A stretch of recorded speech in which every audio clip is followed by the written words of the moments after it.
Hello! In this video, we will show you how to prepare an aromatic grande with your Nescafé Dolce Gusto Jovia. Adjust the drip tray to the low position. Place your cup. On this capsule, 7 bars means that preparation time is about 50 seconds. Lift the locking handle. Place the grande capsule in the capsule holder.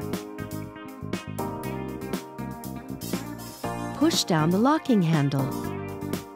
Move the lever to the hot position. Count 50 seconds or adjust to your taste.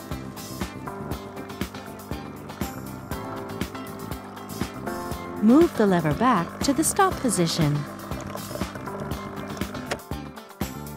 Once the coffee flow has stopped, the power button blinks red. Don't lift the locking handle until the power button turns green.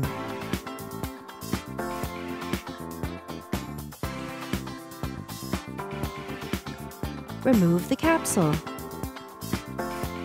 Tip it into a bin. Reinsert the capsule holder. Keep in mind the coffee level in the cup as a guide for future preparations. And that's it. Enjoy your generous and round grande. With Nescafé Dolce Gusto, you can enjoy a wide range of delicious coffees, teas, and hot chocolates.